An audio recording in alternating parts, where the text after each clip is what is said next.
പുറത്തുവരുന്ന ഏറ്റവും പ്രധാനപ്പെട്ട വാർത്തകൾ അനുസരിച്ച് ശബരിമലയിലെ പ്രത്യേക അന്വേഷണ സംഘം അഥവാ SITയും രാഷ്ട്രീയം കളി തുടങ്ങിയിരിക്കുന്നു എന്നാണ് അറിയുന്നത്. മുൻമന്ത്രി കടകംപള്ളി സുരേന്ദ്രനും ഒരുപക്ഷെ മുഖ്യമന്ത്രിയിലേക്ക് വരെ കാര്യങ്ങൾ എത്തുമെന്നാകുമ്പോഴാണ് SIT ഈ ഇരട്ടത്താപ്പ് തുടങ്ങിയിരിക്കുന്നത് എന്നാണ് പുറത്തുവരുന്ന വിവരം. കള്ളന്മാരെ രക്ഷിക്കുന്നത് അയ്യപ്പൻ്റെ മുതൽ മോഷ്ടിക്കുന്നതിന് തുല്യമാണെന്ന് SIT മനസ്സിലാക്കാൻ പോകുന്നതേയുള്ളൂ.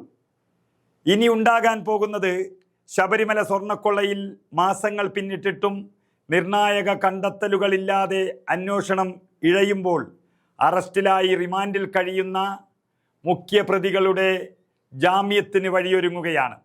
ഉണ്ണികൃഷ്ണൻ പോറ്റിയടക്കമുള്ള ആളുകൾക്ക് സ്വാഭാവിക ജാമ്യത്തിന് വഴിയൊരുങ്ങുന്നു എന്നുള്ളതാണ് പുറത്തു വരുന്ന വാർത്ത. പരമാവധി 10 വർഷം വരെ തടവ് ലഭിക്കാവുന്ന കുറ്റകൃത്യങ്ങളിലെ പ്രതികൾ അറസ്റ്റിലായി 60 ദിവസത്തിനുള്ളിൽ പ്രാഥമിക കുറ്റപത്രമെങ്കിലും നൽകാനായില്ലെങ്കിൽ കോടതിയിൽ നിന്ന് സ്വാഭാവിക ജാമ്യം ലഭിക്കാനാണ് ഇവർക്കെല്ലാം അവസരം ഒരുങ്ങുന്നത്. നമുക്കറിയാം, ഒക്ടോബർ 10-ാം തീയതി ക്രൈംബ്രാഞ്ച് രജിസ്റ്റർ ചെയ്ത കേസുകളുടെ അടിസ്ഥാനത്തിൽ ബഹുമാനപ്പെട്ട ഹൈക്കോടതി നിയോഗിച്ച പ്രത്യേക അന്വേഷണ സംഘം ഒക്ടോബർ 17-നാണ് ആദ്യത്തെ അറസ്റ്റ്, അതായത് ഉണ്ണികൃഷ്ണൻ പോറ്റിയുടെ അറസ്റ്റ് രേഖപ്പെടുത്തിയത്. ശബരിമല മുൻ അഡ്മിനിസ്ട്രേറ്റീവ് ഓഫീസർ മുരാരി ബാബുവിനെ പിന്നീട് ഒക്ടോബർ 23-നും അതിനുശേഷം മുൻ ദേവസ്വം എക്സിക്യൂട്ടീവ് ഓഫീസർ സുധീഷ് കുമാറിനെ നവംബർ 1-നും അറസ്റ്റ് ചെയ്യുന്നത് നമ്മൾ കണ്ടു. ഈ 3 പേരുടെയും അറസ്റ്റ് കഴിഞ്ഞ് 60 ദിവസം പിന്നിട്ടിരിക്കുകയാണ്. ഇവരുടെ ഒരു കേസിലും പ്രാഥമിക കുറ്റപത്രം പോലും നൽകാൻ ഇതുവരെ SITക്ക് കഴിഞ്ഞിട്ടില്ല. പിടിച്ച് ഉള്ളിലിട്ട് മൃഗങ്ങളെപ്പോലെ അവിടെ സൂക്ഷിക്കുന്നതല്ലാതെ എന്താണ് ഈ കേസിൻ്റെ ഭാവി എന്നുള്ളത് ഈ അന്വേഷണ സംഘം ഇതുവരെ പുറത്തുവിട്ടിട്ടില്ല. അത് പ്രതികളെ രക്ഷിച്ച് CPMൻ്റെ നേതാക്കളെ കൂടുതൽ കേസിലേക്ക് വരാതെ രക്ഷിക്കാനുള്ള പരിപാടിയാണ് SIT രൂപപ്പെടുത്തിയെടുക്കുന്നത് എന്നുള്ള ആരോപണങ്ങളാണ് ഇപ്പോൾ പുറത്തു വന്നുകൊണ്ടിരിക്കുന്നത്. ഇനിയും ബഹുമാനപ്പെട്ട ഹൈക്കോടതി ഇതിനെ നോക്കിയിരിക്കുമോ എന്നാണ് കണ്ടറിയേണ്ടത്. ഇവർക്ക് പിന്നാലെ അറസ്റ്റിലായ വലിയ വലിയ നേതാക്കളെക്കുറിച്ച് നമുക്കറിയാം. മുൻ ദേവസ്വം ബോർഡ് പ്രസിഡന്റുമാരായ CPM നേതാക്കളായ N വാസു, A പത്മകുമാർ എന്നിവരുടെ റിമാൻഡും വൈകാതെ 60 ദിവസം പിന്നിട്ട് പോകും. ഇതൊക്കെ കണ്ടുകൊണ്ടാണ് N വാസു സുപ്രീം കോടതിയെ സമീപിക്കാൻ ഒരുങ്ങിയത്. അന്വേഷണം 3 മാസമാകുമ്പോഴും സ്വർണ്ണപ്പാളികൾക്ക് എന്ത് സംഭവിച്ചു എന്നോ എത്രത്തോളം സ്വർണം അവിടെ നിന്ന് കട്ടുകൊണ്ടുപോയോ എന്നും വ്യക്തമായി കണ്ടെത്താൻ SITക്ക് കഴിഞ്ഞിട്ടില്ല.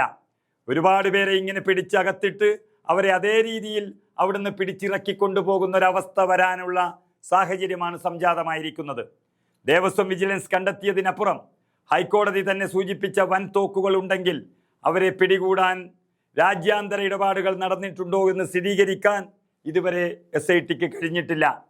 ഹൈക്കോടതി നീട്ടി നൽകിയ അന്വേഷണ കാലാവധി പൂർത്തിയാകാൻ ഇനി 2 ആഴ്ച മാത്രമേ ബാക്കിയുള്ളൂ. അതിനിടയിൽ ആരെയൊക്കെ രക്ഷിക്കാൻ കഴിയുമെന്നാണ് ഇപ്പോൾ SIT നടത്തിക്കൊണ്ടിരിക്കുന്ന അന്വേഷണം എന്ന് വേണമെങ്കിൽ പറയാം. ശബരിമല സ്വർണ്ണക്കൊള്ളയുമായി ബന്ധപ്പെട്ട ഗൂഢാലോചനയിൽ പങ്കില്ല എന്ന് ചൂണ്ടിക്കാട്ടി ദേവസ്വം ബോർഡിൻ്റെ മുൻ പ്രസിഡന്റ് വാസു സുപ്രീം കോടതിയിൽ ജാമ്യാപേക്ഷ നൽകിയത് തന്നെ ഇങ്ങനെ രക്ഷപ്പെടാൻ വേണ്ടിയുള്ള ഓരോ സാഹചര്യം ഒരുങ്ങിയത് കൊണ്ട് തന്നെയാണ്. അന്വേഷണവുമായി പൂർണ്ണമായി സഹകരിക്കുകയാണെന്നും ഹർജിയിൽ അദ്ദേഹം പറയുന്നുണ്ട്. മുൻ ദേവസ്വം ബോർഡ് അംഗം KP ശങ്കരദാസ് നൽകിയ ഹർജിയും ഇനി പരിഗണിക്കാനിരിക്കുകയാണ്. ഇതൊക്കെ കൊണ്ട് തന്നെ കേസ് CBIക്ക് കൈമാറണമെന്നാണ് ഇൻ്റലിജൻസ് ബ്യൂറോ ശുപാർശ ചെയ്തിരിക്കുന്നു എന്നുള്ള വിവരം പുറത്തു വന്നിരിക്കുന്നു. അതായത് ഈ SITക്ക് പിണറായി വിജയൻ്റെ കീഴിലുള്ള പോലീസ് ഉദ്യോഗസ്ഥരെയെല്ലാം ചേർത്ത് വച്ചുണ്ടാക്കിയ ഒരു SIT ഇനിയും ഇങ്ങനെ അലംഭാവം കാണിക്കുകയാണെങ്കിൽ തീർച്ചയായും കേന്ദ്രത്തിൽ നിന്നുള്ള CBI അടക്കമുള്ള ഏജൻസികൾ ഇതിനായി അന്വേഷണത്തിനെത്തും എന്നുള്ള സൂചനകളാണ് ഇപ്പോൾ ലഭിക്കുന്നത്. രാഷ്ട്രീയ കോളിളക്കം സൃഷ്ടിച്ച കേസിൽ നിന്ന് തലയൂരാൻ പോലീസിനും താല്പര്യം വന്നു കഴിഞ്ഞു. കാരണം അത്രയ്ക്കും സമ്മർദ്ദമാണ് മുഖ്യമന്ത്രിയുടെ ഓഫീസിൽ നിന്നടക്കം അവർക്ക് വന്നുകൊണ്ടിരിക്കുന്നത്. ഇടതുപക്ഷത്തെ ഉന്നതരടക്കം ഉൾപ്പെട്ട ഈ കേസിൽ സ്വതന്ത്രമായി മുന്നോട്ടു നീങ്ങുന്നത് വെല്ലുവിളിയാണെന്ന് വിലയിരുത്തിക്കഴിഞ്ഞ പോലീസ് CBI അന്വേഷണത്തെ അവർ തന്നെ എതിർക്കുന്നില്ല എന്നുള്ളതാണ് യാഥാർത്ഥ്യം. അന്വേഷണം പൂർണ്ണമായി കേന്ദ്ര സർക്കാരിൻ്റെ കയ്യിലെത്തുന്നതിൽ സംസ്ഥാന സർക്കാരിനും വലിയ ആശങ്കയുണ്ട്. കേസിൽ CBI സ്വീകരിക്കുന്ന നടപടികളെ രാഷ്ട്രീയപരമായി നേരിടാമെങ്കിലും പാർട്ടിയുടെ ഉന്നതരിലേക്ക് അന്വേഷണം നീണ്ടാൽ വരാനിരിക്കുന്ന നിയമസഭാ തെരഞ്ഞെടുപ്പിൽ അത് വലിയ തിരിച്ചടിയാകുമെന്ന് ഇടതു കേന്ദ്രങ്ങൾ എന്നേ വിലയിരുത്തി കഴിഞ്ഞു. CBI അന്വേഷണം വേണമെന്നതിൽ BJP ഉറച്ചു നിൽക്കുകയാണ്. രാഷ്ട്രീയ സ്വാധീനത്തിന് വഴങ്ങാതെ അന്വേഷണവുമായി SIT മുന്നോട്ട് പോകുകയാണെങ്കിൽ അതിനെ എല്ലാവിധത്തിലും സഹകരിക്കാം എന്നുള്ളതാണ് കോൺഗ്രസിൻ്റെ നിലപാട്. പക്ഷേ SIT ഇങ്ങനെ അലംഭാവം കാണിച്ച് CPM-ന് വേണ്ടി പ്രവർത്തിച്ചാൽ കോൺഗ്രസ് അടക്കമുള്ള UDF വലിയ പ്രതിഷേധത്തിലേക്കാണ് നീങ്ങുന്നത്. ഒരു പക്ഷേ 1-2 ദിവസത്തിനുള്ളിൽ സമർപ്പിക്കുന്ന ഇടക്കാല റിപ്പോർട്ടും അതിൽ ഹൈക്കോടതി പറയുന്ന മറുപടിയും ഏറ്റവും പ്രധാനപ്പെട്ടതായി മാറും. കളി ആകെ മാറും. മെല്ലെപ്പോക്ക് ഹൈക്കോടതിയും ശരിവച്ചാൽ SIT-യുടെ പണി പാളും, CBI വരും എന്നുറപ്പാണ്. ഇല്ല എങ്കിൽ ഏറ്റവും കുറഞ്ഞത് കടകംപള്ളി സുരേന്ദ്രനെങ്കിലും അറസ്റ്റിലാകുമെന്ന് ഉറപ്പായി കഴിഞ്ഞു.